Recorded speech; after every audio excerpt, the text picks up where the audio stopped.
kazi hapa wanafanya taka. Ni sawa.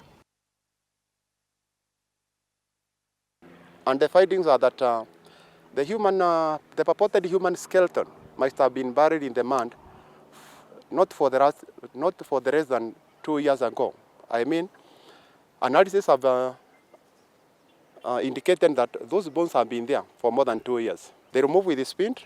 They have taken the samples, and they are now moving with them to the laboratory and conduct a further analysis. The intention of conducting further analysis is to establish the gender, specifically the gender of the person, assuming that it was a person, the apparent cause of his death, and eventually give us a feedback on the way forward. Place has been devoid of human activity until of late following the receding of waters. This is the time now we are finding increased human activity, and therefore the findings came at the right time. That is when we have the human beings encroaching the area, doing various activity, and as such.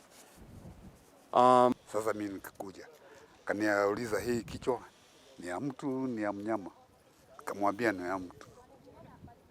Sasa toka hapo nikampigia mtu wa nyumba 10 akaja tukaconfirm, tukampigia assistant chief akaja akaconfirm. Sasa ndio mambo ikaendelea hivyo.